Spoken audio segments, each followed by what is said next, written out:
Welcome to Let's Talk Micro. Hello, everyone. Welcome to another episode of Let's Talk Micro. As always, I hope you had a great week. So, welcome to a special episode of Let's Talk Micro on World Rabies Day. So, we normally release episodes on Thursdays, but today we are releasing on a Wednesday because it's an episode about rabies and it is released on World Rabies Day. So, we have a great guest, it's a great interview, and so I'm just going to say a few things real quick and then we'll move on to the interview. So as always, you can find Let's Talk Micro on any podcast platform, Apple Podcasts, Google Podcasts, Spotify, Amazon Music, Good Pods. I am on Twitter as Let's Talk Micro 1, on Instagram as Let's Talk Micro, no apostrophe, and on LinkedIn as Luis Plaza. So go ahead and follow. Make sure that if you listen to your podcast, go ahead and write a review on your podcast platform, whatever you're listening to it. So go ahead and review it, go ahead and subscribe, and leave any feedback, any topic suggestions. They are always welcome and appreciated. And if you haven't checked out the previous episode, go ahead and do so. It's a great interview with Dr. Marcos Garcia Ojeda from the University of California, Merced, and it's about teaching microbiology remotely. How do we teach those hands-on skills that we need? That the students need to learn microbiology. So check out what he did with his class and how he taught it online, and they got those skills. So go ahead and check it out. Great episode. So as I mentioned on the intro, today's an episode about rabies.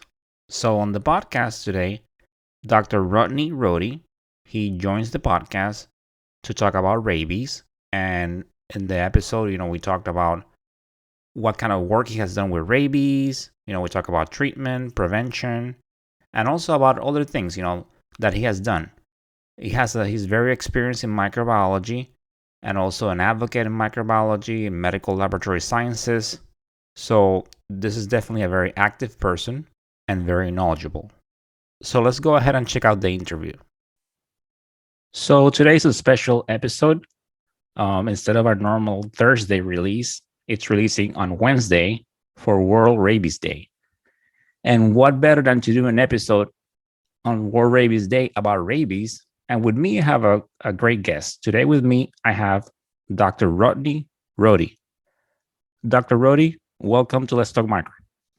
Hey, Luis, thanks for asking me to join your show again. It's always an honor and a pleasure to join you, and I look forward to talking about one of the topics near and dear to my heart, which is rabies. I've worked in this area for a little over 30 years now, which is hard to believe. So I'm excited to talk with you about it as well as educate the public about it. Excellent. Definitely, it's great having you here. So even though, as of right now, you're kind of well known in the microbiology and medical laboratory sciences community, but for those new audience members, can we start with a brief introduction and also an overview of your work with rabies? Sure. Let me try to be as concise as I can. It is something I've worked in, as I mentioned, for over 3 decades, but really the first decade, so in 1992 to 2002, I worked for the Department of Health in Austin as a public health microbiologist was my title. And over that 10-year period, I worked in many areas, but about 8 of those years, I worked in virus isolation. And then I kind of specialized into the rabies and orbovirus laboratory. So I did that. So I was right in the trenches of doing diagnostics, actual animal diagnostics for animals that had rabies or not. And after several years of doing that, the position became even more extraordinary because Texas was in the middle of 2 rabies epizootics, which are outbreaks in animals, primarily in foxes and coyotes. And we had several deaths, human deaths, to this particular disease, diabolical disease. And because of that, the Department of Health got some special funding to create a new position, kind of what I call a hybrid position. And it really changed the whole journey of my career because it was a position that let me stay in the lab for about 50% of my time, I still did primary rabies diagnostics, really through the gold standard of the fluorescent antibody test, the direct FA. We also were doing monoclonal antibody typing, which again in the 90s was state of the art. We did a lot more antigenic typing to find strains and variants and things like that. But they were starting to look at this thing called PCR. And so this was early 90s. And it had been out a few years, but it was really being discovered, as you know, as a really powerful tool in the world of diagnostics and surveillance. So they wanted me in a position that the other 50% of my time was a title of molecular epidemiologist. And so what I got to do was to travel to CDC in Atlanta, and I got to work under and with two of what I consider world experts and giants in the field, Dr. Charles Ruprecht and Gene Smith. If you look them up, you will see literally hundreds and hundreds of papers that they've authored around the world with different investigators. And anyway, in that time frame, I learned how to utilize PCR. This was back kind of when PCR was really being introduced into public health, probably first before healthcare. And so, I mean, I learned it the old school way. You know, we still use mineral oil to cover the reaction, and we had some of the first thermocyclers. But it was state of the art.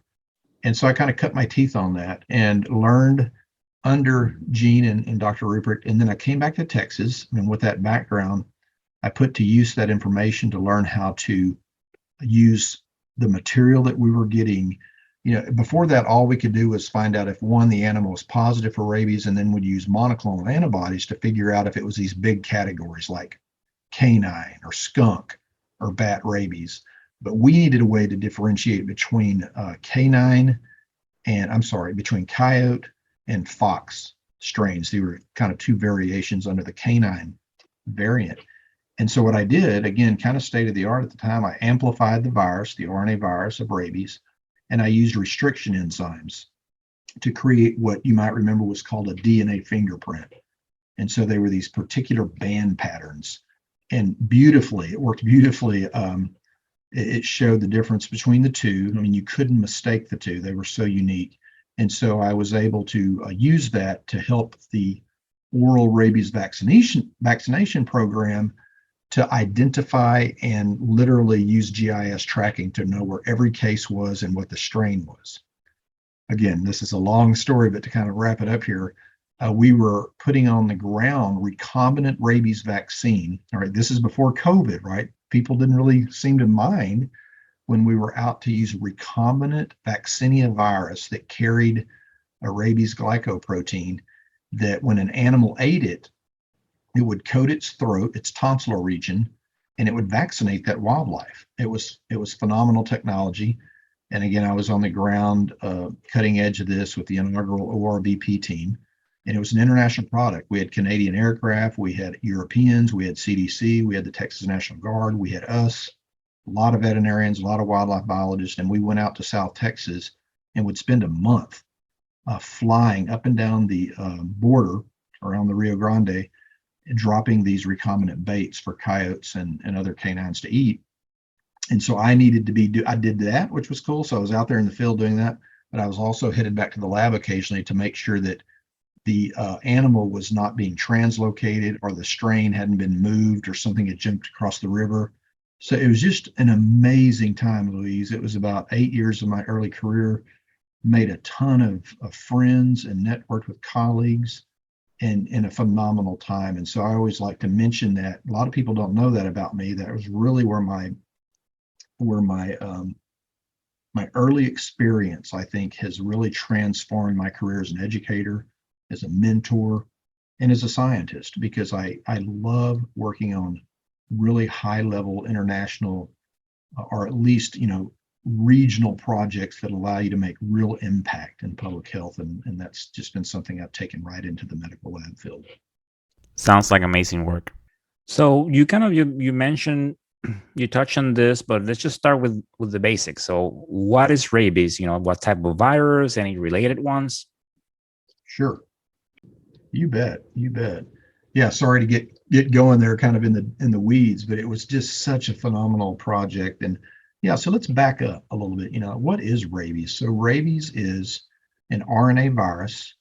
You've heard a lot about RNA viruses with SARS-CoV-2 and influenza. It seems like everybody is talking about RNA viruses these days, but they are certainly, a group of viruses that mutate more often, tend to be a little more problematic to find a good vaccine for because they just mutate so much versus a DNA virus. So that's step one. Rabies is an RNA virus, and it belongs to a family called the Rhabdoviridae, which is really stands for bullet shapes. So when you look at rabies under an electron microscope, remember it's a virus, they're in the shape of a bullet, which is kind of appropriate because they're so diabolical. And remember, rabies up until the time of Pasteur's vaccination creation was almost a guaranteed death sentence.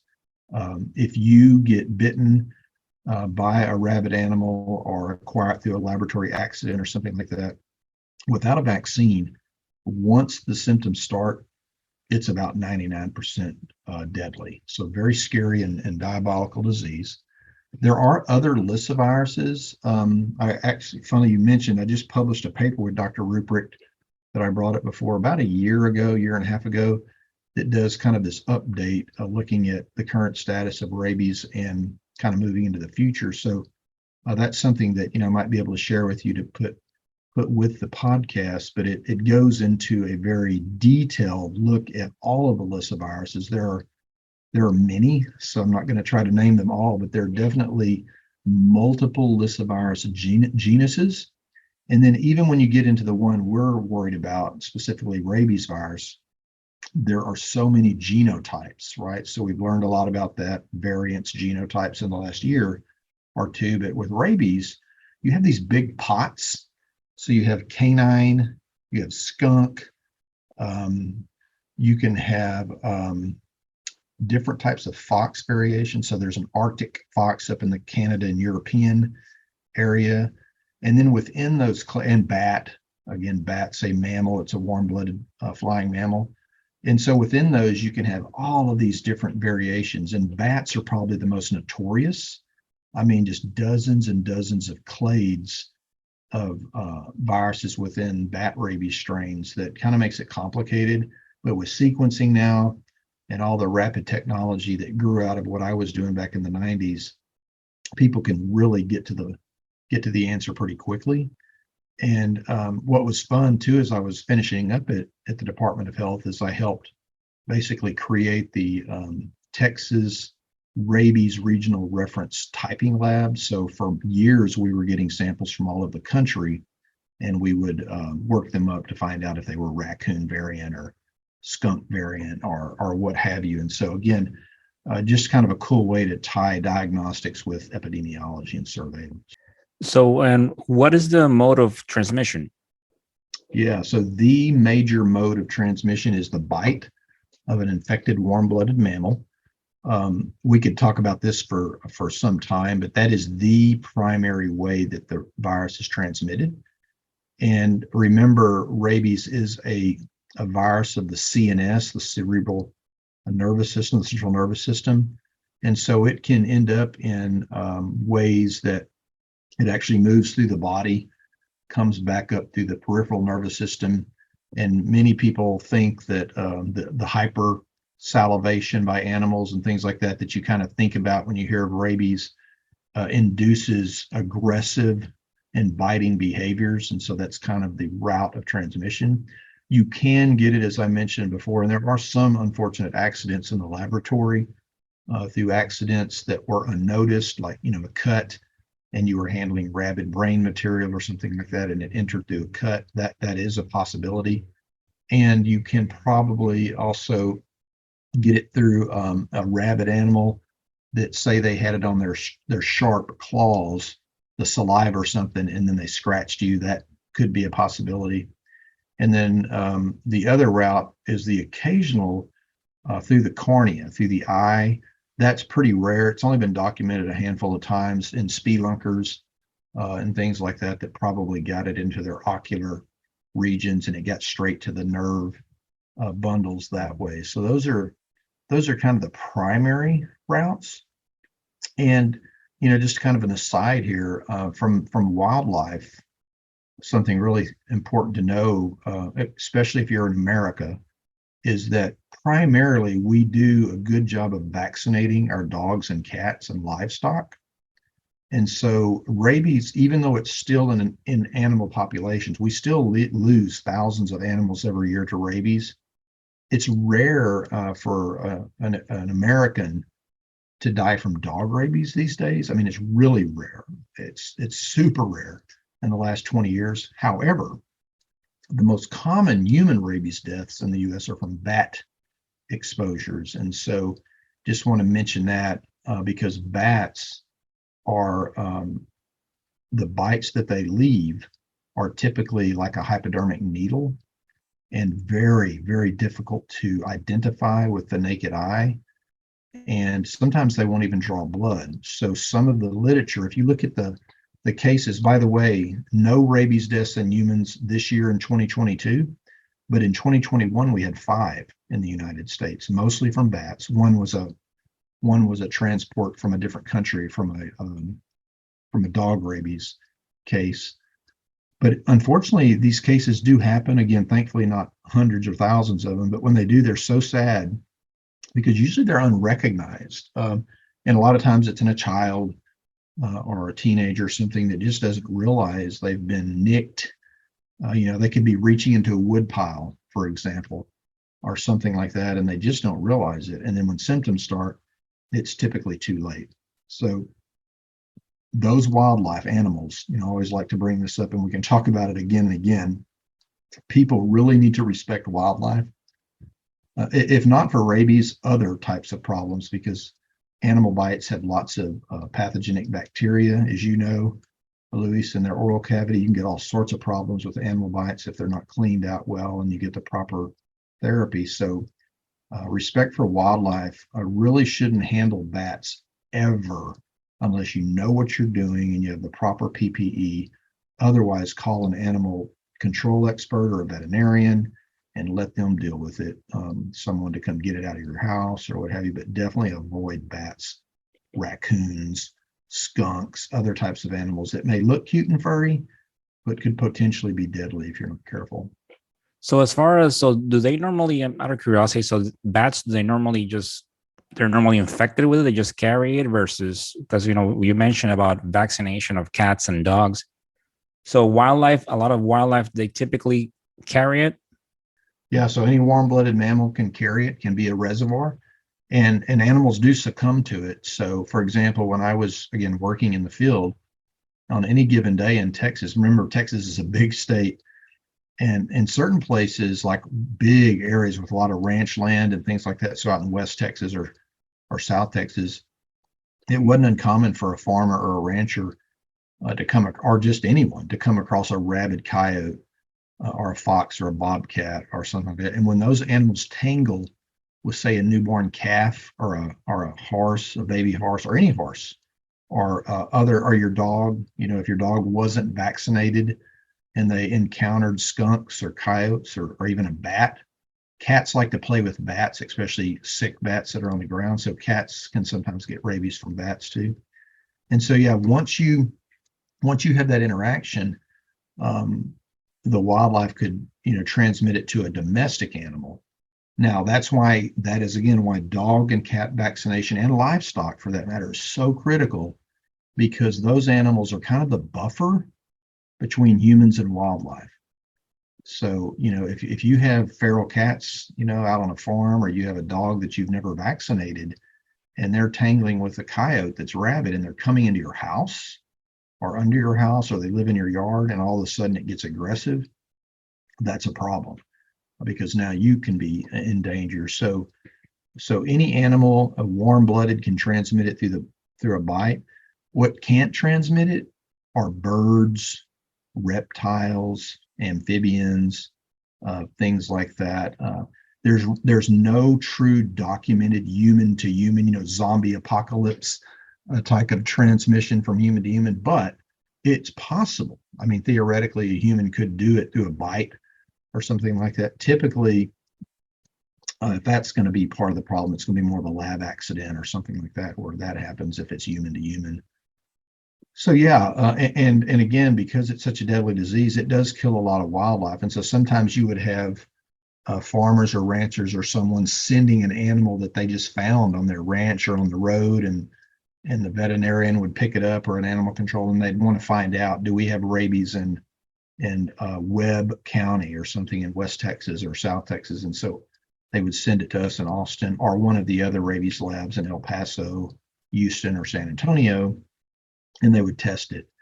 But you would often see, in the summer when a lot of animals would be seen out in different parts of Texas, it wasn't uncommon for us in Austin to have over 100 animal heads delivered every day, every single day for testing, including bats. So it was a pretty, especially in the 90s during those epizootics, it was not uncommon to get 10 or 12 positive animals a day during the height of those epizootics. Okay. All right. Well, thank you for that. So what are some, signs and symptoms? How does the virus affect, the animals or people? Yeah. Yeah. So I think most people, when they think of rabies, depending on your age, you might think of Old Yeller. That kind of dates me a little bit. That's an old classic movie that shows kind of the signs of rabies in a dog. Cujo, a little more current, a Stephen King movie that a lot of people kind of connect with rabies, kind of the frothing and hypersalivation rabid dog. And even in more recently with Will Smith, I Am Legend, right? Are some of the other movies that have, if you notice, a lot of movies in the popular media are about, they kind of tie to rabies. They don't ever say it specifically, but even I Am Legend, with the humans that are, attacking, or World War Z, with Brad Pitt in the movie, and some of those, they're basically rabies-like viruses where humans are attacking humans and so forth, even on TV, right? The Walking Dead, for example. So the popular media has long kind of mimicked and talked about rabies in the stance of kind of, how it's going to affect a human. And so those classic signs are there: the hypersalivation, the aggressive behavior. But let me tell you about some of them that are also common that people don't really know about because people don't really talk about them. Some of the other signs in wildlife, especially, but also in humans, is that because it's a central nervous disease, as it progresses, you have a lot of problems with mobility and behavior, in the sense that your balance, for humans, your ability to kind of be in the moment mentally. And what's so bizarre about it, Luis, is that the virus is kind of, sometimes cycling and doing different things in the central nervous system. So I might be talking to you normally. This is all documented in the literature. And say I'm in a hospital bed and I have rabies and they're not sure what to do with me. I could have an intelligent conversation with you about politics or something else going on in the world. And then 10 minutes later, I don't know where I'm at. I'm rambling, I'm twitching. And so it really messes with your mental faculties and things like that. And so it could even be confused for some mental issues if people didn't know what was going on. The other kind of interesting things that can happen is it can also create something called aerophobia. So in humans, we know that in the later stages, this is again, if they're not vaccinated and they're approaching death, any type of air that blows across their skin or in their face or something, for lack of a good scientific term, freaks them out. It catches them off guard. They don't like it. They will almost lash out at that kind of, and it has something to do with the sensitization of the skin and the nerves from that virus. There has been documented literature in the cases of patients that have been mistaken of having really severe toothaches, that have gone to the dentist even and had teeth removed or work done, which is unfortunate because once they figure it out, then the dentist and the dental hygienist have to have vaccinations because they've had their hand in the mouth of a rabid human. So sometimes jaw pain and things like that can happen. Ultimately, and I should back up and say early in the course, it can present like flu or something, a lot of fatigue, a lot of aches and pains, You might even have some intestinal involvement early on, but as it progresses, if you have not been treated and things are not going well, you can start having multi-organ failure. Ultimately, the virus will start shutting down the kidney, the heart, and eventually you will slip into a coma even, and you will die from that particular infection. Um, we can talk a little bit about some of the prophylaxis around that if you want to in a minute, but without vaccination, you're in trouble. I mean, it's not unheard of for someone to survive, but if they do on their own, they typically have major issues with their mental status or they may have massive paralysis and some other features like that. So it's just a really rough way to go. I wouldn't want to wish rabies mortality on anyone. Very, very scary and tough way to go. I like now that you're mentioning these films, and I think about it, it definitely in some sort of way, yeah, it talks and it kind of describes rabies. Like, yeah, it's always, the person that has it, they bite someone else, and then they start getting the disease. Yes. Yeah, I mean, you can go into, in fact, the recent book I wrote in 2019 with several co-authors on rabies with Elsevier. We have a whole chapter dedicated to kind of the popular media and even some of the myths surrounding rabies, because there's a lot of stuff that's not as true as you think it is. But it's based on some facet of truth, and then it gets turned into Hollywood or TV types of things or books. All good reading, but sometimes it's not perfectly true. Yes.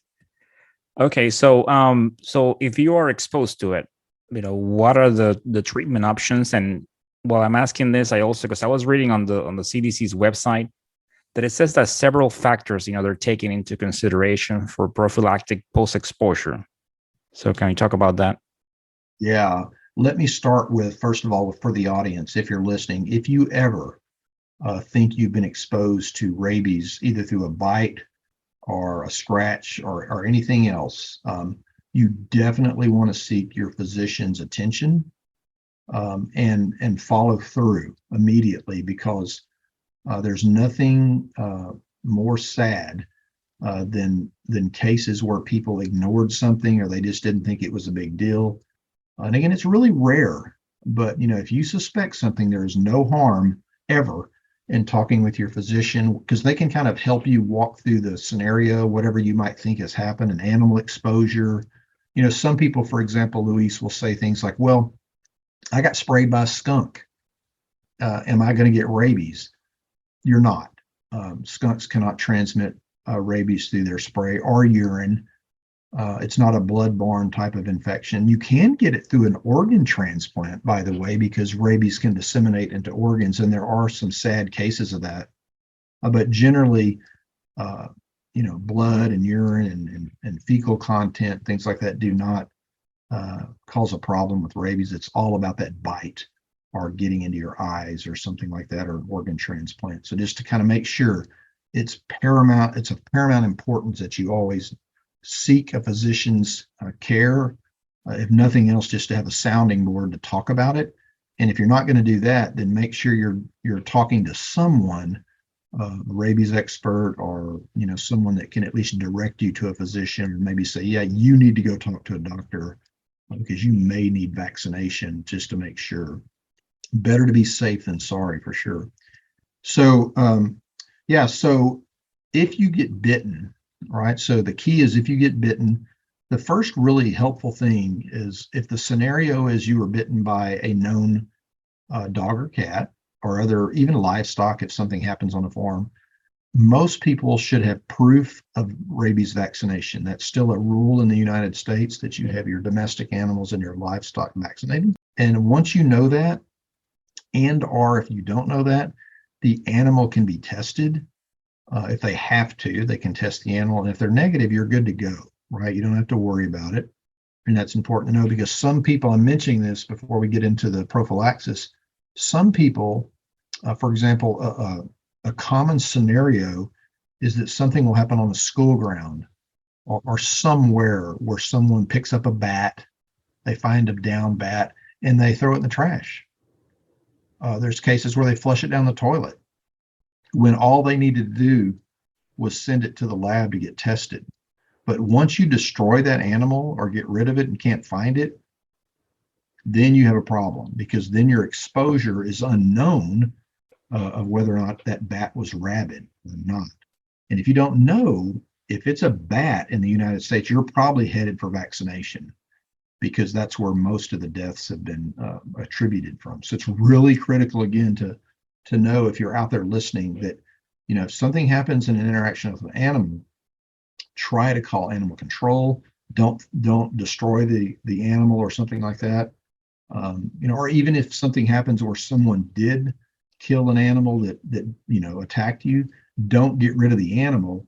Call animal control or a veterinarian, and they can test the animal, and that will give you a lot of peace of mind. I'll just put it that way. I can't tell you the hundreds of cases I've consulted on where people don't have the animal anymore, and then it becomes now you get to talk to your physician, discuss the case, and decide if it merits rabies vaccine and post-exposure protocols. And some people just beg for it anyway, because they can't get over the anxiety of the possibility. So that's really important before we start. If you know you've been bitten, or if you know you've been exposed to a rabid animal, whether you're a laboratory worker or someone in the public, the first thing that you should do, if you're right there and alone, is, like anything else, is you actually should express it. If it's not really dangerous, you should express it and allow it to bleed to help excrete the virus out of the wound. Wash it with warm water and soap, also something you typically would do. And if you have some type of iodine-based medication, that's also sometimes recommended. Again, keep it in the context of the wound. If it's a massive problem and you're bleeding, you need to get to the ER to stop that bleeding and things like that. But those are kind of some of the first things you do. And then again, if you know that it was a positive rabid animal that bit you or something happened, you're going to start the vaccination series. I'm actually, as I mentioned to Louis, I'm writing an article right now about Louis Pasteur that hopefully will come out this week. And one of the things that does not happen anymore, this is in the myth chapter now, you used to get rabies vaccines in the stomach, and you had to do it over a number of weeks. That is no longer happening. That is absolutely untrue. It's a series of injections in the deltoid, in the arm. And typically what you do is you will get one shot on day 0. So that's when you get bit, or as soon as you can get it. That's considered day 0. And then you get 3 more shots, right? So typically you get those shots around day 3, day 7, and day 14. So that's 4 doses. If you are immunocompromised, let's say you are massively immunocompromised for some reason, you might get a 5th dose at day 28. That's kind of rare. So that's the vaccine. That's the part of active immunization. So it's going to get your body, your memory B cells, your body cranking up rabies antibody to help tie up that virus. The other thing that might happen is you may be given HRIG, HRIG, which stands for human rabies immune globulin. And this is more of a passive, immediate protection, but it doesn't have any memory, but it's helpful right then.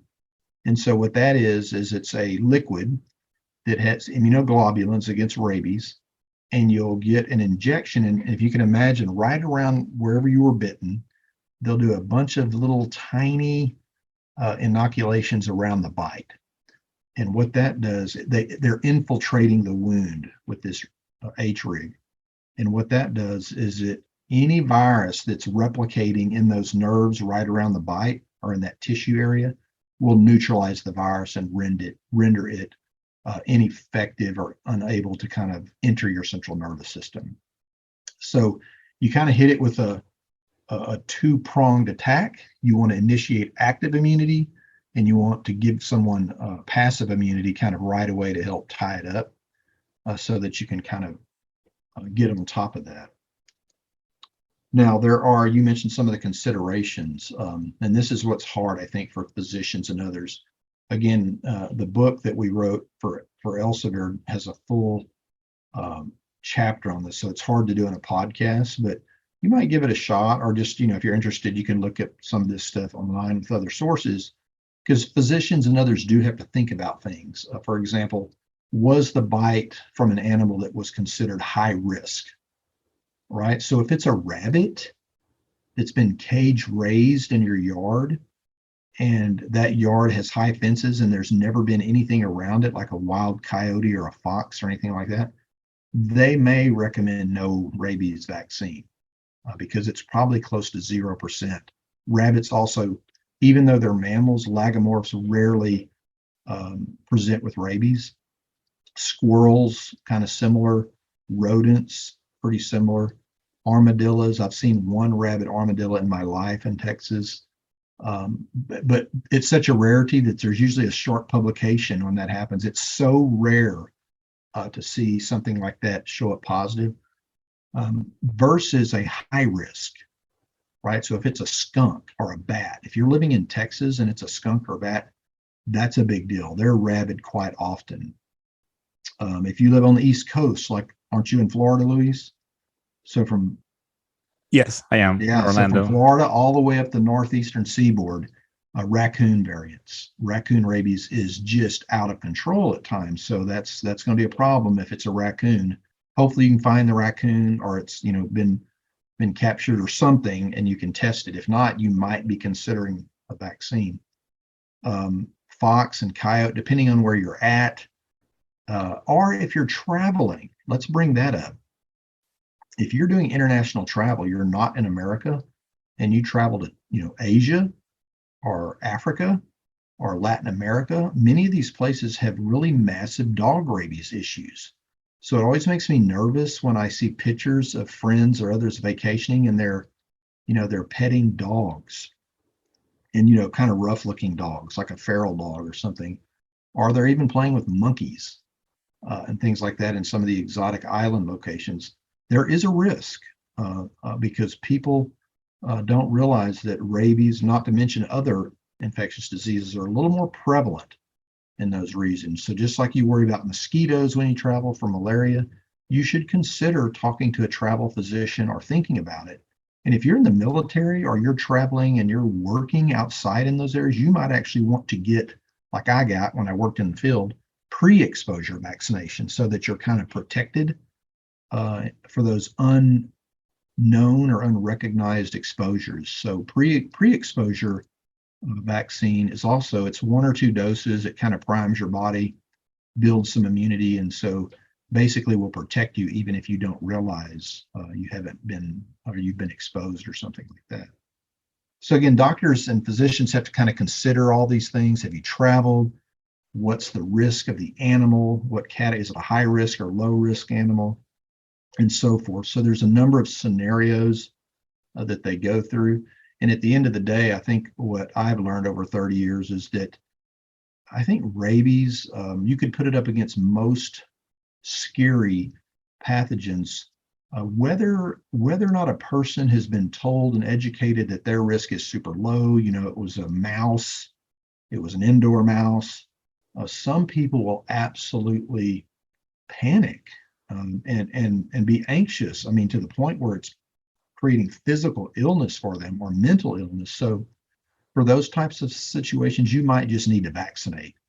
So sometimes physicians will just say, if you cannot sleep at night, if this is freaking you out to the point where it's making you ill, let's just do the vaccine. It's not going to hurt you. And they'll go through the series and then they're puts their mind at ease, right? And I get those types of calls and emails all the time from people that are really concerned about some interaction. Some people have a hard time letting it go. It could have happened 3 years ago, and they're still concerned about something happening down the road because there's these oddball cases where rabies will incubate for 3, 5, 7 years and show up. Very rare, super rare, but not impossible. And so when you see that in the literature, it kind of worries people that are going to worry. And so you have to kind of handle that in a different way. I like I like the fact that you said that, when you're traveling to, think about it and consider it. Because yeah, a lot of people, you think about mosquitoes and then you go to another country and then, like you said, you're petting an animal or a monkey, so you can potentially expose yourself to it. Yeah, I mean, I think everyone, and a good message for your for your podcast here, right, is that zoonotic infections are just infections from human to human. When you travel to new areas, I think you're taught your whole life, right?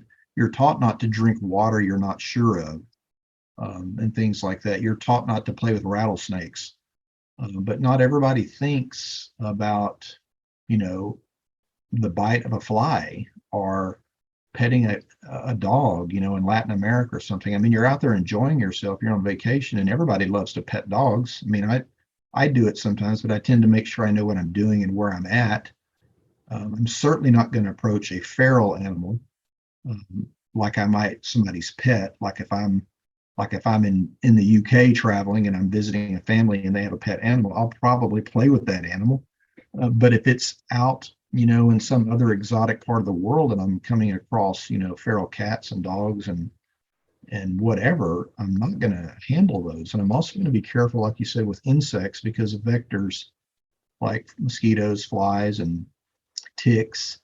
I mean, those of us in microbiology and infectious diseases know the danger, but even we can be a little lax when we travel. Sometimes we kind of forget that we're not in Kansas anymore, and we're traveling outside of our sphere and our area of maybe what we think is controlled and safe, but it may not be. Okay.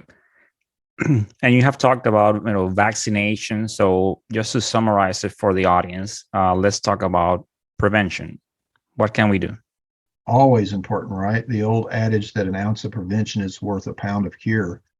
If you can do anything to avoid infectious diseases, prevention is the way to go from both um, a wellness and a peace of mind, and also financially, probably. So always want to think about prevention. So a lot of what we've talked about, let's just hammer home the points. Never, ever, in my opinion, should you handle downed or sick bats. And I would say just bats in general. Now, there may be individuals out there, and I have great friends who work in bat ecology. They do nothing but bat research. Bats are amazing. I love bats. They help pollinate flowers. They keep insect control down. They're part of our ecosystem. They're amazing animals. And when you read the literature, it's true. Less than 1% of bats, and let me put this in quotes, healthy bats will ever have rabies. Pretty low percentage. However, when you're talking about downed or sick or odd behaving bats, sometimes up to 10% of those are rabid. That's been my experience with the data that I've worked with in Texas for decades. Sometimes as high as 15% of downed bats. 10 to 15% has been my type of experience with downed or sick bats. So that's a different risk, of handling or picking up a bat. So I would just say don't call an animal control officer or your veterinarian. If you can't help it and it's, something inside your house and you're concerned that it might get near your child or something like that, then definitely be careful with the sense of use something like a bucket to trap it on the floor or on a counter, wherever it's at. Don't pick it up. Don't interact with it with your bare hands. If you're gonna mess with it, put on some super heavy gloves, not your bare hands. And I would really even avoid that. I would try to trap it in a bucket or something like that. And then don't throw it away, because that's when the animal could be sent for testing if you're concerned. Again, some of the literature, Louis, some of the sad cases have been when small children were left sleeping in rooms with open windows and things like that, and nobody knew that a bat had come in at night or something and bit the child or something like that. So really, really rare, but you want to test the bat. If you see it in a room in the house and you're not sure, get the bat tested because you might want to consider vaccination. Other prevention, so that's the big one. And we've already talked about wild animals, so be really careful around wild animals in general, right? And teach your children to respect wildlife and bats included, just like you would with snakes and things like that. That doesn't mean I'm saying all animals are scary and you should not work with them. I'm saying educate yourself and know what you're doing if you're going to be involved with animal handling. Other things to think about is if you are traveling, as we talked about, or if you're entering a workforce where you might be working with animals. And typically, you don't even have to think about this. If you go to vet school, if you're a wildlife biologist, if you're a bat conservationist, if you're a medical laboratory scientist, if you're a public health microbiologist, someone who's working in these areas or in the veterinary kind of fields and research, you're probably going to get a pre-exposure vaccine. So if you're thinking of that, you should probably have that pre-exposure vaccine. If you're traveling, you probably don't need the vaccination unless it's something where you're going to be there for 2 years and you're going to be working side by side in certain areas that can be really dangerous. I think the military sometimes might fit that category if you're doing certain things or other types of fields in agriculture or animal type of care. You might be, thinking of something like that. The other thing around prevention is just education. And so we've talked a lot about it today, but you can do your part, whether you're a parent or a teacher or anyone for that matter. You can talk about it if the experience arises around wild animals or, again, certainly bats in the United States and things like that, so that you can help educate younger children or those who just don't realize that there's a risk involved with handling some type of animal or bat. And so that's the primary ways for prevention. If there's an interaction, as we've already talked about, then that's a different set of criteria that you need to talk to a physician about. Okay, so and then we mentioned, we're doing this show, this episode. It's playing on World Rabies Day. So, Dr. Rohde, so for the audience, so what is World Rabies Day? World Rabies Day.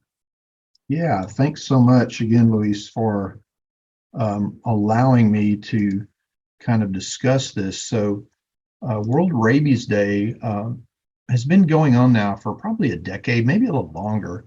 And it's been chosen to be September 28th, which is tomorrow for your show. And that has been deemed as World Rabies Day. And it's really been a global health observance. I think it started around 2007 or so. And it's really there to raise awareness about the world's deadliest infectious disease and to help bring partners and others together to collaborate and to do what we're doing right now. So I appreciate your ability to use this platform to enhance prevention and control efforts really globally. And this day was chosen, Luis, because this is the anniversary of Louis Pasteur's death.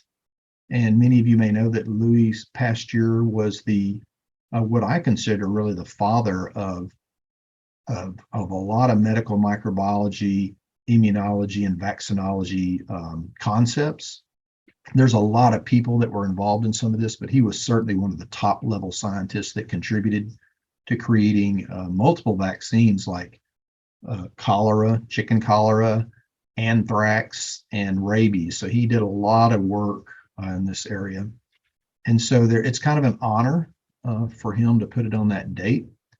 And really what we like to talk about is that rabies is 100% preventable, but it's also 100% deadly, depending on the perspective of what's going on.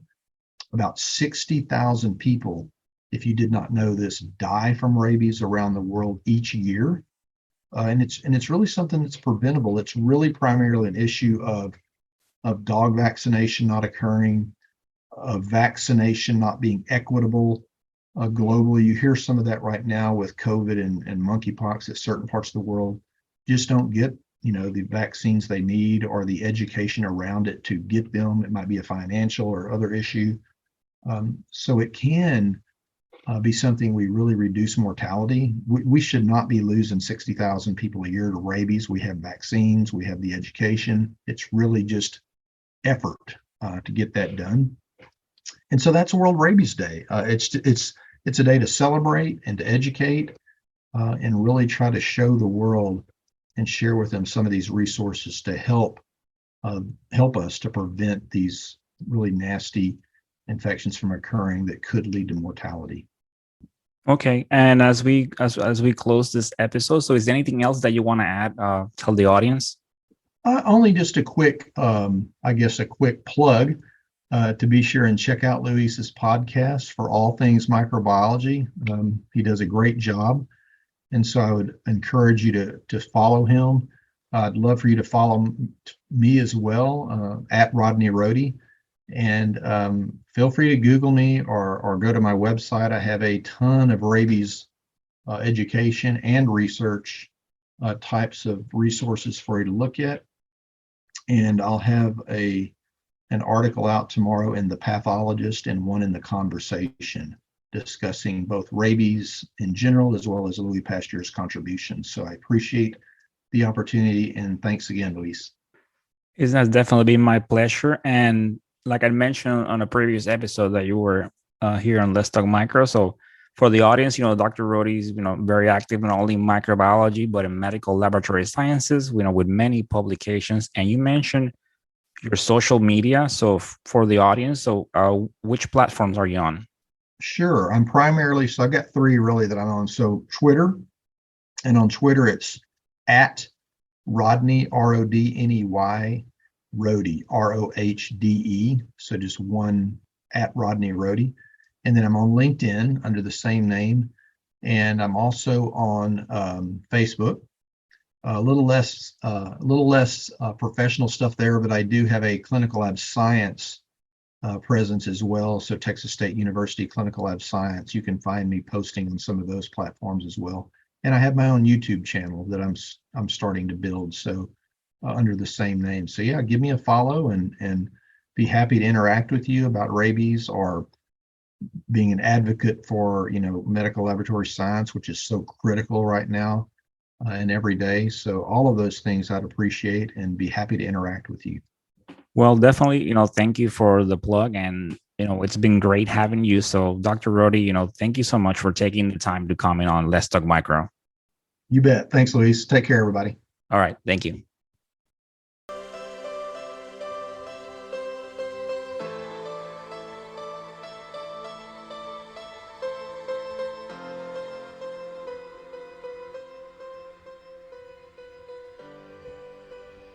And that, my dear audience, it's the end of this episode. I hope you enjoyed this episode about rabies. I definitely enjoy sharing this information with you. What a great guest, Dr. Rodney Rohde.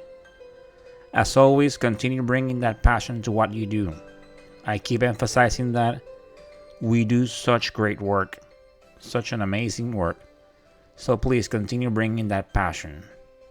And as always, stay motivated, stay safe, and of course, continue talking micro. Until the next time. Bye.